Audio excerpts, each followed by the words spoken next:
Okay, guys, I'd let you ask Seth questions. Probably some good questions to ask, but he's not going to entertain any questions now. But Tim Platt, who is up next, might have some answers to questions. But Tim, why don't you give us an update on elections and then just jump right into Pine Meadow?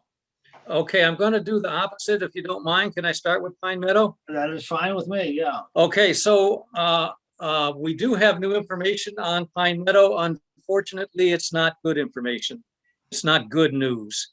The city has just recently made public several drawings that lay out the stormwater drainage plan they have for the project. And this plan shows stormwater drainage basins in the 8.2 acre park on the project. And these basins take up a big chunk of the best park land. And Mark's going to put up the one of the 4 sheets for you to look at. And I'm going to tell you a little bit about it, just a little bit. So when the plan goes up, you'll see an area outlined in green. That is just to highlight where the park is, the 8.2 acre. There is an area that is marked sloped area in black, and that area is the higher slopey area that is more for open space type of uses. And then there's a small area in the right-hand corner, up right-hand quadrant. And so you see the green, that's the park. You see the sloped area, that is more open space uses. And then the area to the right, to the northeast of the sloped area is all the area we've got for flat usable park activities at this point. And the red is now being proposed, is being shown for the city to use as the stormwater drainage basins, the slopes that go into them and the basins themselves.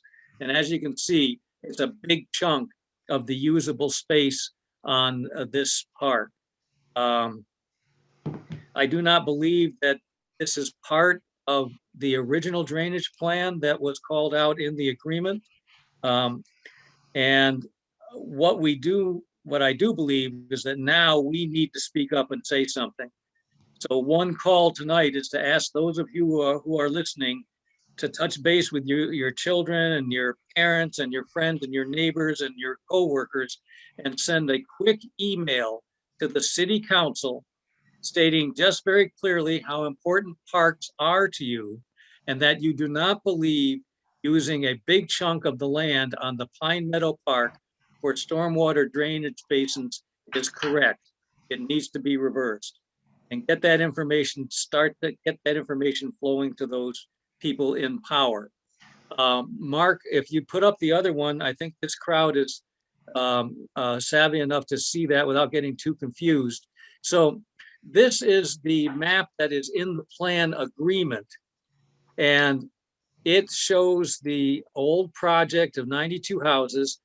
In it, we have put in green dots the outline of the park, and in red, the outline of the proposed basins. Well, what you're seeing with the blue dots are all houses. Those are houses that were placed in that area in the old plan and that have been removed as part of the settlement agreement. So how could you have had wastewater basins, stormwater basins in those areas when they were covered with houses? And it sort of underlines just a question, what's going on here? So again, Dylan pointed out that this is the last new park in Martinez in at least the last 20 years. And the city in their own general plan update has stated that we need 29 more acres of park in Martinez to keep up with the population growth that they are predicting.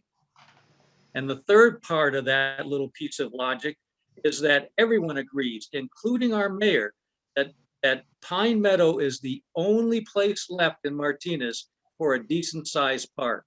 You put all that together and it is wrong to be using this flat land, this usable land for stormwater drainage basins. So we're asking you all to get started tonight, getting to the city council, do it tonight, short email, go to www.cityofmartinez.org, hit on mayor and city council, scroll down, you'll see this in green. Click here to email all council members. Click on that. Send them just a quick email that says, we really treasure our parks and here's why. And Pine Meadow Park should not be the site for drainage basins. Please delete them or reduce them to the smallest footprint possible. And if you copy that to us at Thousand Friends at Thousand Friends of Martinez at outlook.com, we will deliver them in bulk to the city council in about a month after we've collected a lot of these emails. Just as a clarification, that's Thousand Friends of Martinez at outlook.com. Okay, so that's what I wanted to alert you to tonight, is that this drawing that we can't explain, where the city is doing real disservice to the public by taking some of this great parkland, and the fact that at least in the original drawing, it would have been impossible for these ponds to even have existed. And here you reduce the stormwater load by reducing all these houses, and yet we've got this big stormwater drainage basin that we didn't have to have before. Something doesn't gel, but if you could just put the council on alert that you think it's wrong to use that land, that precious parkland, for stormwater drainage. I'm done. You got any questions? Tim, is there any indication where they were originally going to drain the stormwater to in the original plan? The original plans also show the complete drainage system for the park, for the project. And none of these ponds are anywhere in the project.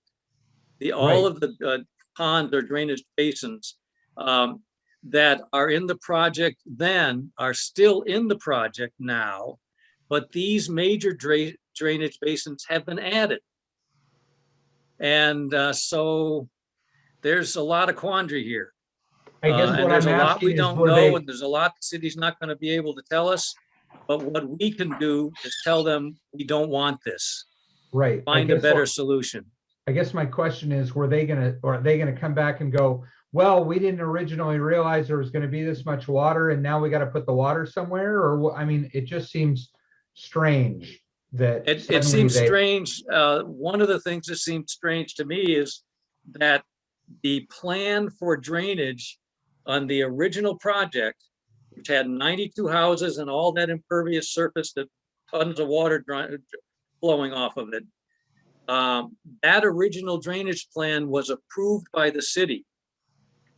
So now we get to the place where we have reduced the number of houses by 25%, the amount of impervious surface by 25%, and yet this approved drainage plan all of a sudden now needs much more drainage basin. It doesn't jive. I can't answer your question, but it needs to be asked. But the biggest thing we can do is to tell the city council that this land is precious to us and we don't think you should do this. Okay. So let's talk a little bit about elections, just quick like, and I'll make it fast. The election coming up in 2022 is a big one. It gives us a chance to change the direction of our government even more. The last election, neither incumbent got a majority, so this is a great time for new blood on our council and for them to be successful. In the 2022 election, Laura Delaney in District 1 will be up for election, will be out of term, and Debbie Phillip in District 4 will be out of term also. Additionally, the mayor's seat will be up for election. Redistricting plays a little bit of issue with this. The two people who were elected at the last election, 2020, Brianne and Mark, will not be affected by, the length of their term will not be affected by redistricting. They will serve through 2024. They may end up representing a different bunch of people, but they will not be pushed out in any way.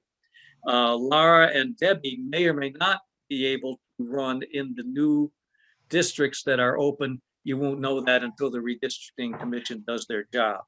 The mayoral race isn't affected one way or the other.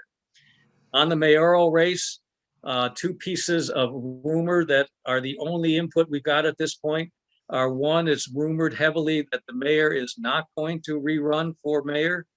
And number two, it's rumored heavily that Sean Tremblay, who is the current chairperson of the Planning Commission and who ran for supervisor 2 years ago, is planning to run for mayor. Both of these are rumors. Neither one of them could I get corroborated. I asked some other questions around town for some of the other figures to see if there was other gossip out there. There's none that I had to add to give to you.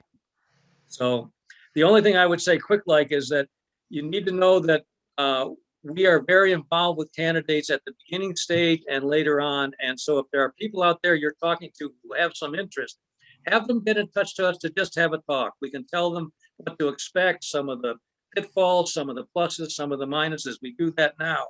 When we get to election time, we really go into high gear and we do things like endorsement, which makes a big deal because we are well known and liked in the community.